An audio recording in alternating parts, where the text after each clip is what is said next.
بسم الله الرحمن الرحيم على كل اخواتي وحبايبي. تعالوا مع بعض النهارده نتوقع ماتش الاهلي او نتوقع التشكيل اللي هيبدا بيه الكابتن عماد النحاس النهارده. الاهلي هيلعب النهارده مع قرابه الاسماعيليه الساعه 8. فتعالوا مع بعض نتوقع التشكيل اللي هيبدا بيه الكابتن عماد النحاس. في حراسه المرمى محمد الشناوي، الباك اليمين محمد هاني، جنب محمد هاني ياسر ابراهيم، جنب ياسر ابراهيم ياسين مرعي، وفي الباك الشمال هيبقى احمد نبيل كوكا. يبقى عندنا في الدفاع محمد هاني، ياسر ابراهيم، ياسين مرعي، واحمد نبيل كوكا. قدامهم هتبقى مروان عطيه، قدامهم مروان عطيه، محمد علي بن رمضان، وقفشه. يبقى عندنا في خط الوسط مروان عطيه وقفشه ومحمد علي بن رمضان.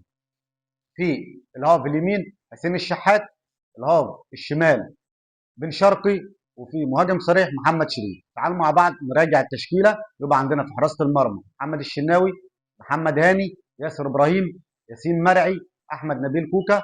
خط الوسط مروان عطيه ومحمد علي بن رمضان، قفشه. الهاف اليمين حسين الشحات، والهاف الشمال بن شرقي، وقدامهم مهاجم صريح محمد شريف. نتوقع مع بعض نتيجه الاهلي. باذن الله الاهلي يفوز النهارده 2-0 على كرابه الاسماعيليه، نصعد في المركز الاول ب 18 نقطه قبل التوقف الدولي. بس ما تنساش تعمل متابعه.